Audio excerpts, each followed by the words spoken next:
Hey, salut les mecs, salut les bolosses et bienvenue sur une nouvelle vidéo avis cinéma slash série. Et aujourd'hui, on va parler d'une série qui comporte 4 saisons, tu l'auras vu dans le titre, donc Mister Robot. Mais avant tout, je tiens à vous remercier parce que c'est là le partage, les gars. Je partage des infos avec vous, des avis, des expériences de jeu, mais ça va aussi dans l'autre sens parce que je reviens sur ma vidéo où je donnais mon avis sur le film Hard Rain, donc Pluie d'enfer, hein, avec Morgan Freeman et Christian Slater, et que j'avais dit, voilà, Christian Slater c'est un acteur que j'aimais bien, et je dis ouais, ouais, ça fait des années, il est aux abonnés absents, et puis on le voit plus, c'est dommage, et puis pas mal d'entre vous sont venus dans les coms, et ils ont dit non, Christian Slater il est encore actif, et il vient de faire une série qui est bien, qui s'appelle Mister Robot, donc il joue dedans, et il a été, je crois à partir de la saison 2, il est devenu également producteur.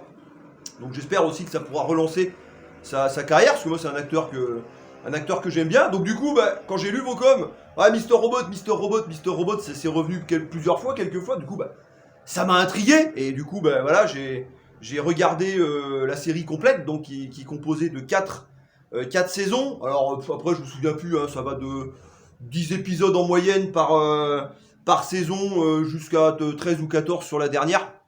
Donc voilà, je vais vous donner un avis global, hein, sur les 4 saisons, parce que voilà, j'ai terminé, j'ai vu les 4 saisons. Et je vais pas spoiler, je vais juste poser le contexte et puis vous dire ce que j'en pense, ce que j'en ai pensé. Donc déjà, Mister Robot, donc il n'y a pas des acteurs connus dedans, sauf l'acteur principal, donc Rami Malek, donc qui est l'acteur principal qui incarne le personnage d'Elliot, donc dans la série Mister Robot. Donc après, Rami Malek, hein, qui s'est ouvert au monde, hein, finalement, avec le film, le biopic, la Bohemian Rhapsody, avec le biopic de Queen, où il jouait le rôle de Freddie Mercury. Donc j'ai pas vu le film encore, hein, peut-être ça viendra. Et donc après, en rôle juste à côté, Christian Slater, voilà, qui va incarner, je te dirai pas qui il incarne, parce que ça serait déjà à peu près spoilé. Donc grosso modo, ça parle d'un hacker informatique, donc Elliot, hein, incarné par Rami Malek, hein, un mec qui est complètement surdoué, hein, qui peut faire à peu près tout et n'importe quoi. C'est vrai que de nos jours, tout est quasiment contrôlé, hein, par l'ordinateur, par l'internet, tu vois, les caméras de sécurité, enfin tout ce qu'on veut. Et c'est vrai qu'on peut faire maintenant du coup à peu près tout ce qu'on veut, y compris des braquages, des choses comme ça, virtuelles, hein, quelque part, tu vois, ou même du chantage, des choses comme ça. Donc on se rend compte, voilà, c'est dès la scène d'introduction, hein, de l'épisode 1, saison 1, on voit Elliot qui est en train de faire du chantage à un mec, donc apparemment un pédophile, enfin voilà, un mec pas propre du tout. Et voilà, il vient avec le dossier, et puis il lui fait du chantage, il a dit non, il dit bon je te paye et tout, non, tu me payes pas, juste moi je veux faire le ménage, quoi. Et puis ça les flics qui arrivent et ils viennent coffrer le mec, quoi.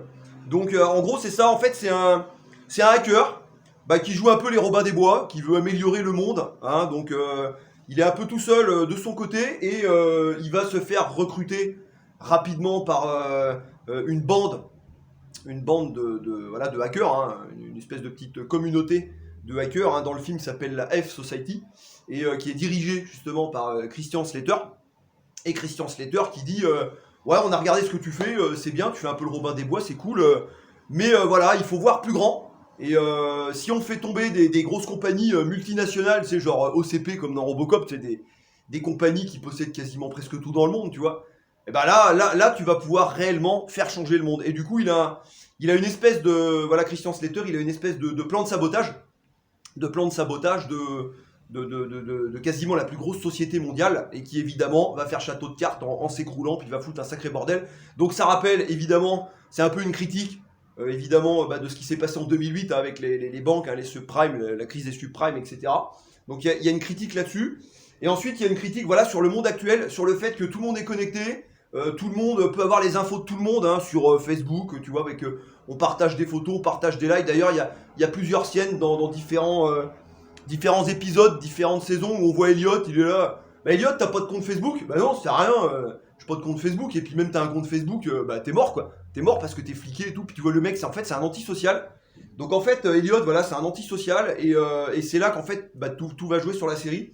C'est-à-dire donc Elliot, génie informatique, qui rentre dans ce groupe de hackers de la F Society pour déstabiliser le monde, hein, entre guillemets, pour faire une révolution mondiale, hein, une espèce de Robin des Bois moderne. En fait, leur plan, c'est de que tous les gens qui ont des crédits vis-à-vis de cette société, c'est-à-dire presque tout le monde, voilà, des crédits pour une bagnole, des crédits pour une maison et tout, et bah, ils effacent tous les comptes, et du coup, ça annule tous les crédits de tout le monde.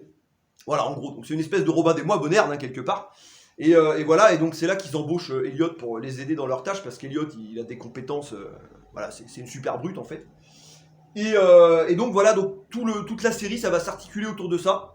Et maintenant, le dernier point crucial, eh ben, c'est qu'Elliot, ça tourne pas rond dans sa tête. Alors on voit, au début, la première saison, c'est un gros camé, il prend... on voit que le mec, il est pas bien dans sa peau, tu vois, il prend des médicaments, il prend de la drogue, le gars, il est pas bien, tu vois, c'est un antisocial, il parle avec personne, et il a même du mal à s'accepter lui-même. Et on va... je vais... Un mini spoiler, mais c'est juste pour te mettre le doigt dans l'engrenage, c'est vraiment le bout du doigt dans l'engrenage, pas plus. C'est qu'Elliot est schizophrène. Voilà, il est schizophrène, dans sa tête, il est pas tout seul. Donc, et c'est là que bah, c'est sur cet axe-là que toute la série va se reposer.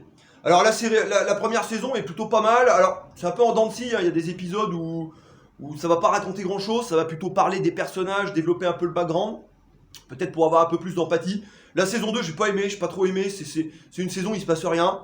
Et c'est une saison qui est, ouais, d'un point de vue scénaristique, qui je trouve ne sert pas à grand-chose. Alors ça développe, hein, toujours un petit peu le lore, les personnages, la relation entre les personnages et tout, donc on en voit un peu plus, ok.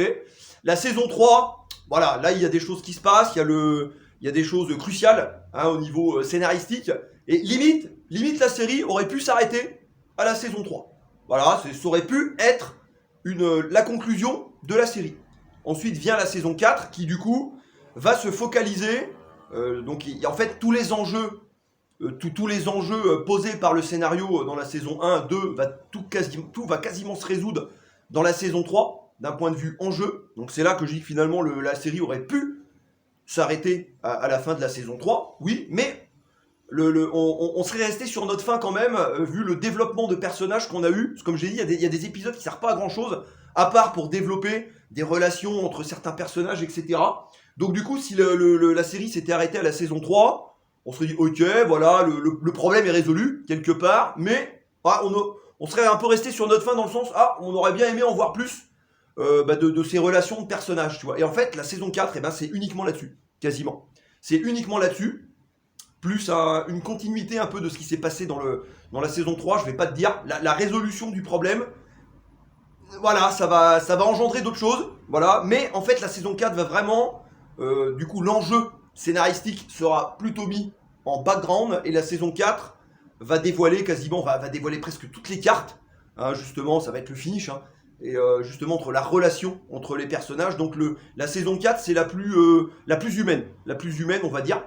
Et alors il y a des choses que, voilà, bah, quand tu vois, ça s'explique, des trucs que tu as vu dans la saison 2, dans la saison 3, dans la saison 1, il y a quelques flashbacks, tu vois, qui te rappellent certaines choses. Ah ouais, d'accord, ouais, c'est vrai, il y a ça. Et maintenant tu comprends le pourquoi du comment, grâce à certaines clés qui te sont données dans la saison 4, et ça avance comme ça, petit à petit, crescendo, jusqu'au final, où tout est dévoilé, tout est révélé, quoi. Le tout dernier épisode, hein, l'épisode final de la saison 4, où là, tu as le tout pourquoi du comment du schmilblick.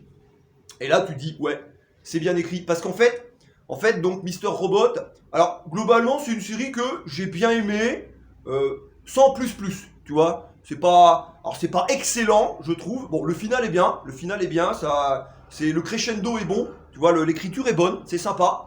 Donc le développement des personnages, oui, il y a pas de problème, tu vois. C'est pas une série excellente, je trouve. Il y a beaucoup qui la qualifient comme excellente, et ce que je peux comprendre tout à fait. C'est pas non plus moyen, hein.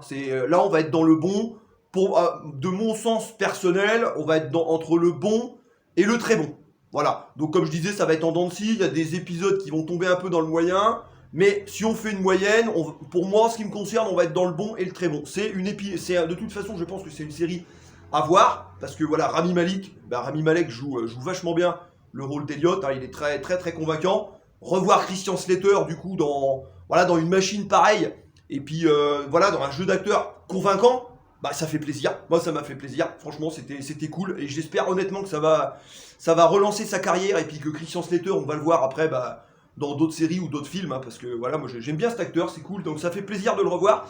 Et donc en fait, la série, et c'est là que c'est bien, c'est qu'en fait il y a une double lecture de la série. Il y a la première lecture un peu simpliste, entre guillemets, critique la société actuelle dans laquelle on vit, hein, avec tout en fait que nos vies soient étalées sur Internet, que toutes nos informations soient étalées sur Internet, avec les dangers que cela peut engendrer. Donc ça, c'est le premier niveau de lecture qui peut soulever quelques cas de conscience. Ça, c'est vrai. De ce côté-là, ça peut poser à réflexion. Donc ça, c'est plutôt bien. Ça, c'est plutôt bien. Et on a la deuxième lecture, du coup, qui sera le fil rouge, hein, de la série, qui va concerner Elliot, donc son côté antisocial et son côté schizophrène. Voilà. Donc du coup, en fait, là, et c'est là que la série, en fait, elle a tapé fort. Elle a tapé fort parce que, alors, malgré des moments de longueur ou des moments qui servent à rien, je trouve, de développement de personnages, ça va pas vite quand même, tu vois. On a deux niveaux de lecture qui sont complètement différents, hein, quelque part, et qui sont super bien maîtrisés. Et des fois, les deux vont se toucher, tu vois, comme ça, mais ça va pas s'entremêler. En fait, on s'en mêle pas les pinceaux. Toi, au début, tu dis, ouais, il y a des trucs chelous que t'as un peu de mal à comprendre. Alors, du coup, tu fais des déductions dans ta tête. Tu dis, ah, ok, il doit être comme ça, ou il a dû se passer ça. Et après, quelques épisodes plus loin, une saison ou deux plus loin, t'as des clés pour comprendre. Et là, tu reviens et tu dis, ah ouais, d'accord. Ok, donc là, et là, tu comprends tout. Et là, après tout, le schmilblick se développe. Et voilà. Donc, j'en dirai pas plus. Mais voilà, c'est une série que je vous recommande, clairement. C'est pas excellentissime, selon moi, mais c'est bien. C'est bien écrit, c'est bien maîtrisé. C'est entre le bon et le très bon. Donc, essayez à voir, ne serait-ce que même pour revoir Christian Slater, hein, ceux qui l'avaient vu dans les années 90. Hein, et puis qui comme moi, voilà, que c'est un acteur qui pouvait manquer. Donc, ne serait-ce que pour Christian Slater, voilà, moi ça m'a fait plaisir. Et non seulement de revoir un Christian Slater en forme, et puis de le voir dans une série qui tient la route, hein, qui est bien écrit, tout ça, qui est cohérente. Et donc la série ne comporte que 4 saisons. Voilà, ça termine 4 saisons. Donc, je te dis une moyenne de 10-12 épisodes par saison. La dernière saison, c'est 14 épisodes, je crois. Voilà, grosso modo, mon avis sur Mister Robot, les gars. Donc si vous l'avez déjà vu, en commentaire, dites-moi hein, ce que vous en avez pensé sans spoiler. Et puis, si tu l'as pas vu, justement, est-ce que ça t'a donné envie de t'y pencher? Enfin, voilà, si dans ces jours à venir, tu sais pas trop quoi faire de tes soirées et que justement tu recherchais une bonne série à pouvoir regarder, voilà, c'est tout trouvé. Hein, tu peux te mettre sur Mister Robot et puis du coup tu viendras me dire en commentaire ce que t'en as pensé. Et puis moi je vous retrouverai prochainement sur la chaîne pour d'autres vidéos. Allez, à plus les mecs!